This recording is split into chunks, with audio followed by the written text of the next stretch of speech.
Hey guys, Joshy here with SideQuest Golf, and this is everything you need to know about the Open Championship. Guys, thanks very much for joining me. Look, this is the first, I guess, let's call it a podcast of, or I hope to be many. In the last few weeks, I've launched the channel SideQuest Golf, and I just wanted to run alongside with that a podcast that basically just once a week I can jump in the room here and just talk about what's going on tour and golf in general and things like that, and talk about, I guess, my journey. But look, this week, massive week in golf with the Open Championship being held at Royal Birkdale. Look, I think it's the 11th time it's been held there. So, yeah, look, a very prestigious venue, one that's very, I guess, very famous. Awesome clubhouse, massive white clubhouse behind the 18th green. But basically what you see, I guess with this, we see a little bit of a change course since last played there in 2017. Jordan Spieth picked up the victory there. Pretty cool one where he sort of escaped. I remember him, I think it was the 13th hole where he bogeyed it. He hit it up against sort of left out into some TV towers or whatever it was, and managed to get a bogey. It just sort of looked like it was all gone, and then he finished birdie, eagle, birdie, and he won by 3. So that was an awesome victory for Spieth. But since then, I believe that the course has gone under some reno, so the back nine's changed a bit. The hole actually where he eagled 15 is no longer there, so that's all been revamped. So look, that shot from Spieth will go down in a bit of history, which is cool. But look, this year's one, I think it's the 154th Open, 156 players in this year's edition. Scotty Scheffler and Rory McIlroy obviously head the market. Look, last week, a little bit of a shock. We saw Scotty miss his first cut. I think, I saw the stats going around. It was about 78 starts. Yeah, look, a little bit of a shock, but at the end of the day, it's probably, it's definitely not the event he's going over there to win. He's going over there to win the Open Championship and get that major.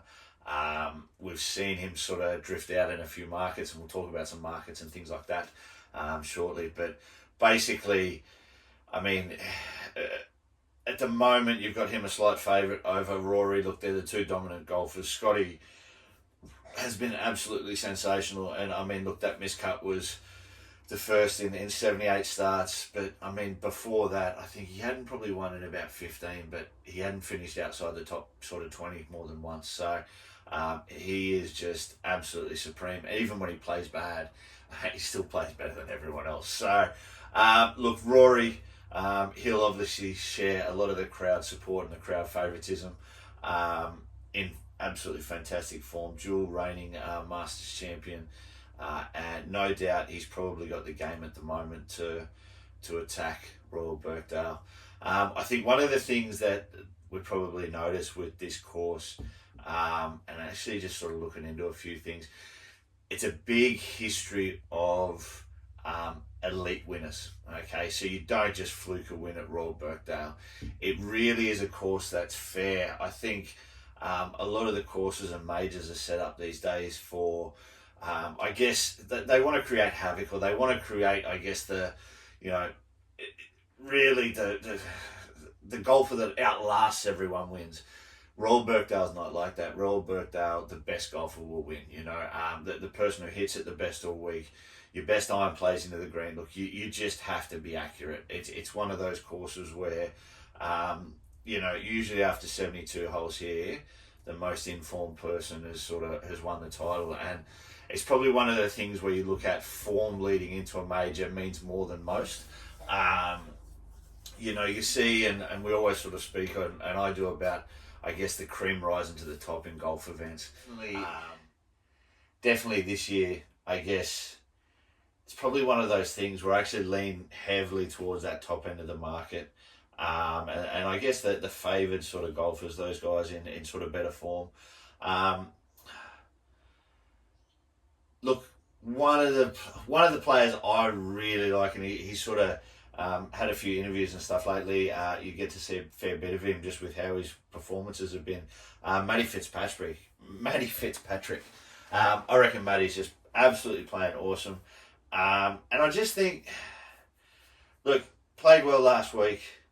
Um, he's been really, really knocking on the door every week, and he's sort of turned into that consistent golfer, Matt Fitzpatrick, that you just know that he's going to be there every week. And I think that, especially with what's happened, like the awesome story, what we've seen in the last 12 months or less than that, with his brother Alex, playing the Zurich with him, and then what he's done in the signature events and the whole family. Like I just love stuff like that. That's awesome.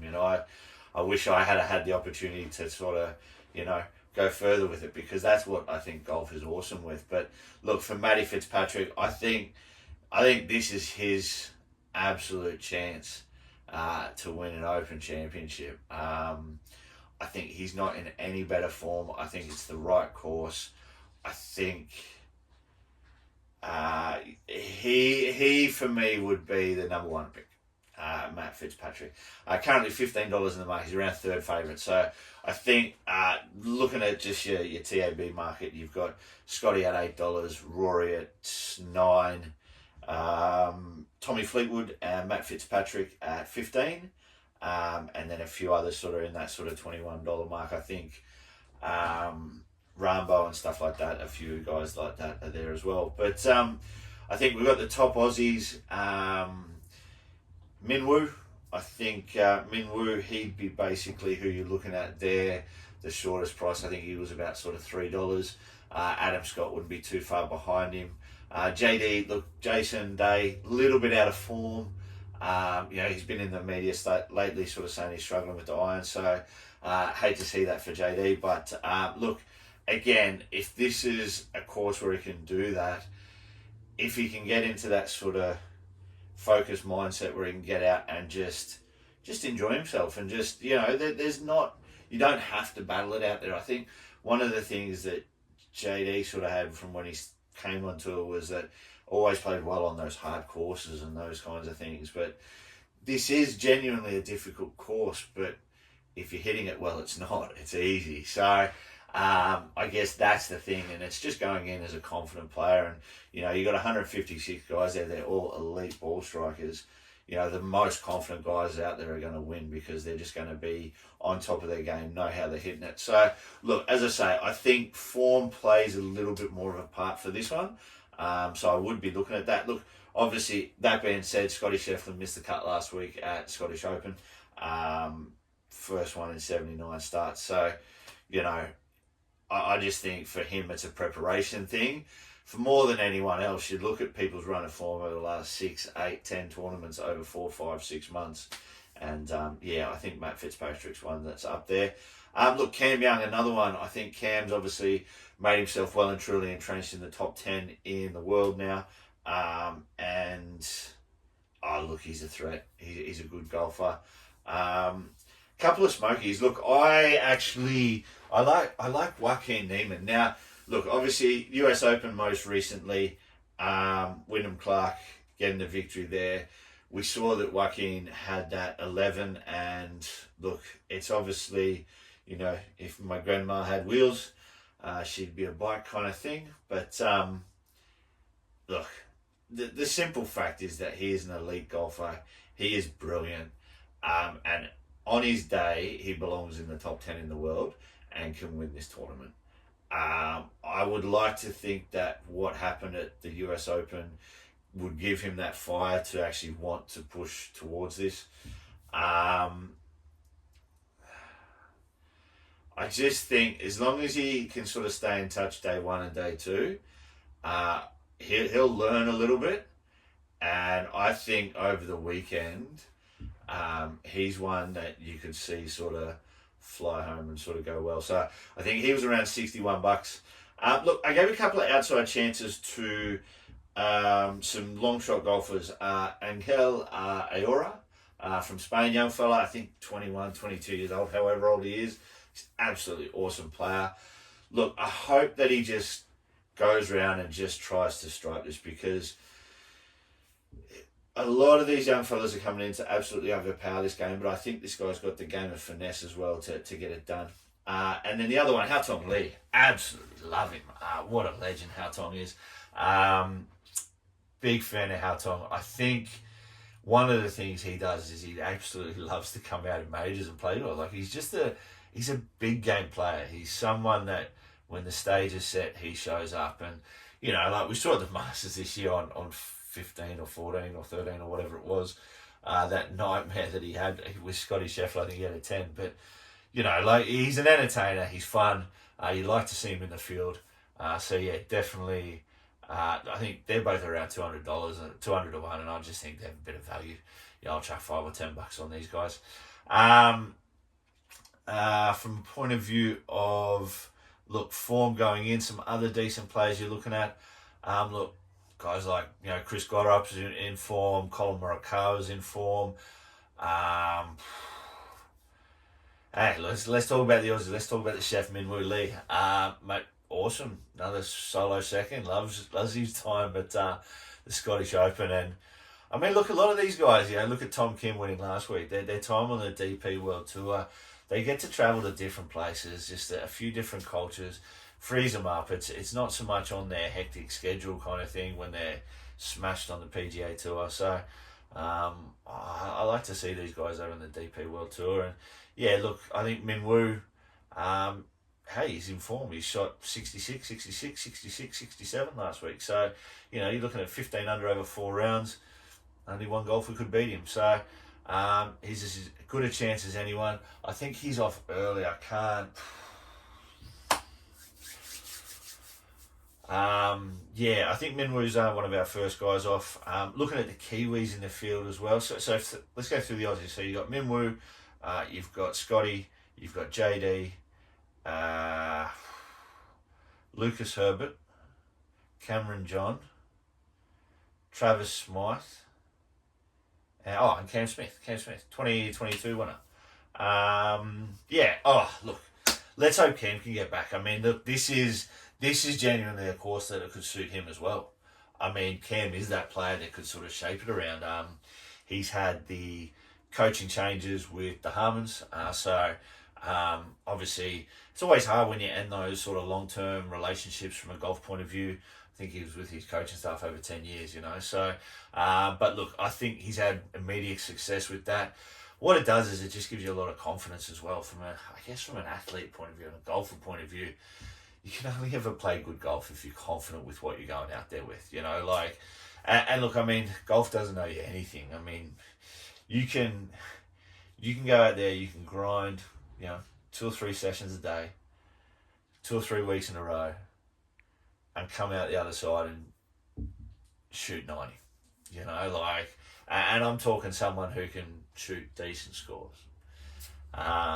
It's just one of those frustrating things, golf. But look, for Cam, I think he can bounce back. It's a great opportunity, and I guess for a lot of these guys, it's just going to be how they've prepared. You only see so much with results. A lot of the guys, you get certain things that you'll see on social media these days, which is great. You get a little bit more access into people's lives and preparations for events. Pretty awesome kind of event to watch. Look, I guess from a timing point of view, we're going to see it kick off, I think it's Thursday afternoon at about 3:30. The first groups go off Australian time. And then your last group's off at about sort of 2 or 3 o'clock in the morning. So, it's crazy how with the light they can go all day with the tee times. Groups of 3s off the tee. Past 70 course. Not much else to say. But, look, there's a few insights. One of my other bets I want to have a look at, just the first round leader. With the first round leader, look, all I look at there is guys who generally start tournaments well. They may not finish them well. May not even make the cut half the time. But look, and this isn't a slight on any of these guys, but they basically just tend to show form, obviously, at the start of the tournament. So, Kurt Kitayama's one of them. Look, been around for a long, long time. Again, I just think he's a guy that has the game that suits this kind of course. $81 he is, first round leader. 4 under, I think he shot last week, first round Scottish Open. So that was good. Akshay Bhatia, didn't actually look up where he's been. I don't think he played Scottish Open last week. So Not too sure form-wise where he is or prep-wise where he is. But again, just seems to get out of the tournaments, out of the blocks fast in tournaments. And I think he's around $51 first round leader. So just a few tips for you guys there. Thanks very much for joining. We'll wrap up that first episode, and we'll report back next week. We'll see how the Open goes. We'll see what this develops into, guys. We'll talk a little bit more, obviously, about SideQuest Golf, what it's going to be. You will have seen a few videos out of me, on Insta and things like that, and just going to keep growing the channel with my love and interest in golf and how it's going to develop with my family as well. It was awesome to be able to take my wife and my little boy Tommy out yesterday. I've managed to take both my daughters out on the golf course as well in the last 3 weeks. So to be able to achieve that in the first 3 weeks of doing all this is pretty awesome. And big thanks to anyone out there who can follow, because it's a pretty cool thing. Thanks.